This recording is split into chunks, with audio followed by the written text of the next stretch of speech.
in Dallas here with world-renowned trainer Mr. Ronnie Shields. Ronnie, first of all, big fight this weekend, Errol Spence and Spence-Ugas title unification. Break down the fight for us if you would. Well, yeah, I think it's going to be a good fight. You know, Ugas, really good challenger. You know, he always in shape. You know, he's going to show Spence something different, probably that he's never seen before. You know, Ugas is a guy, he counters, he leads, you know, he gives you different angles, you know, and that's gonna be good for him. But Spence, you know, Spence is more of a power guy. You know, he loves to jab, but he loves to fight. So it's gonna be a back and forth kind of action thing. You know, and it's gonna be a close fight, I think. Are you edging him to Spence though? Do you think? I would say I'm edging to Spence only because in Dallas, we're in Dallas. And that's the only reason, you know, the crowd is going to really push him and the crowd is going to really be on his side. What do you think Yordenis brings to the ring tomorrow night that will give? He brings a lot of experience, you know. Look, he got 4 losses on his record, but that's a good 4 losses for him. All losses are not bad losses. You know, you learn from these things. And now for him to be champion of the world with 4 losses, you know, look, this kid, man, let me tell you something. He can fight. You know, he can go in, he can go out. It don't make a difference to him. Now, moving forward a little bit, we got Jermall going up against Selecki, yes. June. About 2 months out.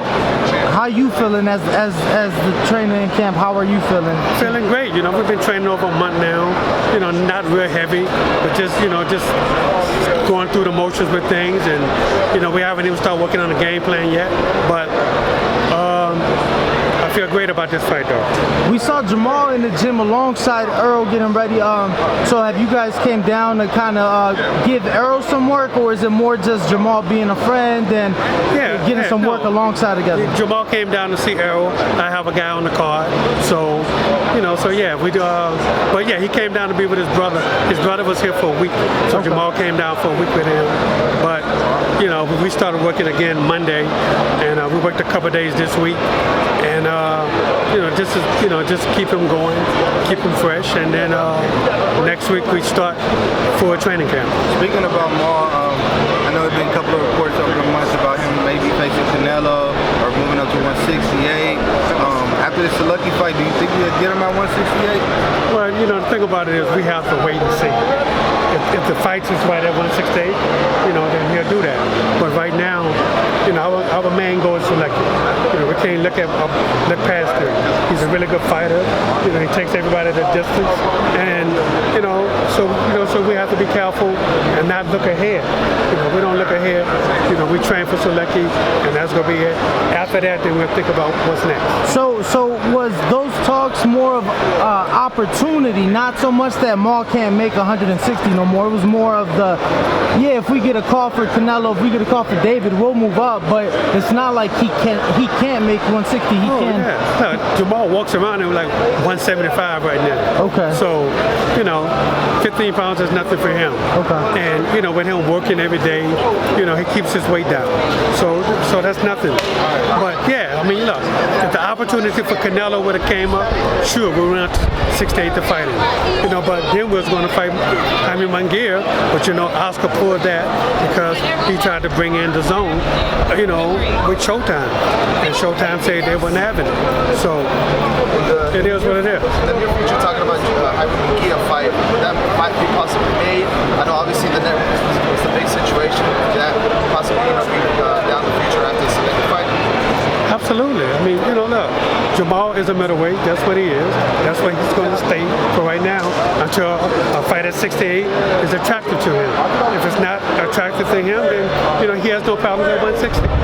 Did Jermall or did you guys as a team feel that Canelo was ducking because he took the Dazn and Matchroom offer instead of the Al Heyman PVC offer, which from the fan perspective, and most media would agree, you know, PVC's deal was a bit more enticing as far as the names, but you know, obviously he's going over to possibly pursue undisputed at 75. Did you guys feel he was ducking though?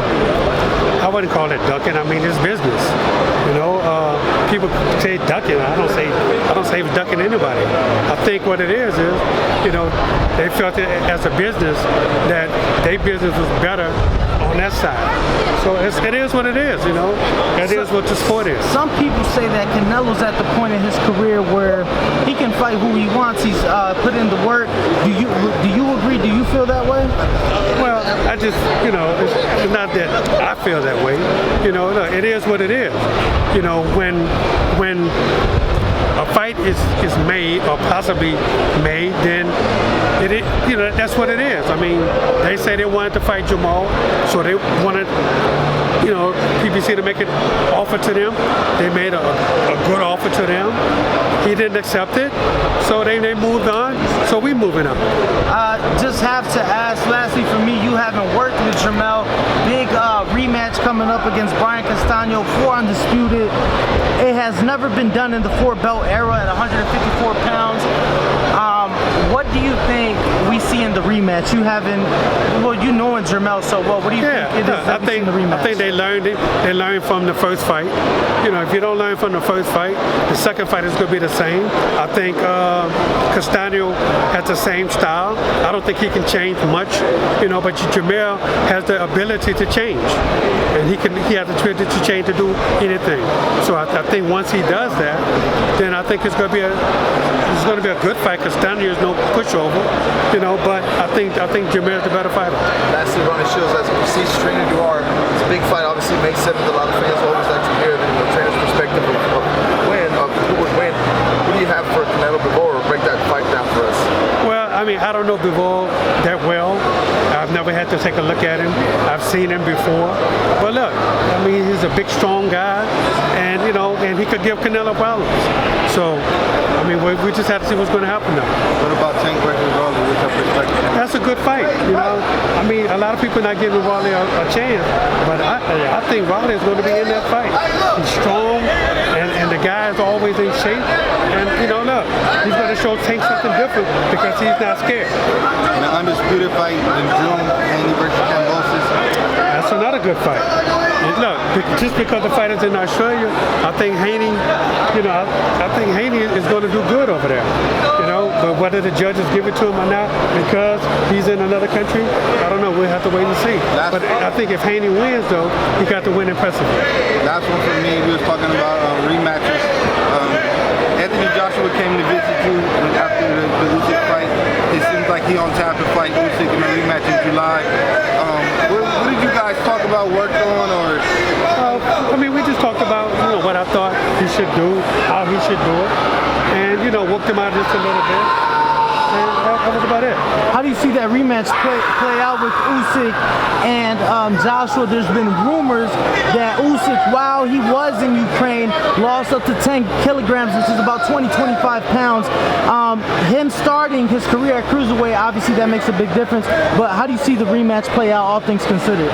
I think it's going to be a good fight. You know, the first fight was a good fight. You know, I think both guys going to have to make adjustments. So, is it possible for AJ to win by decision, though? I think it is possible for him to win by decision.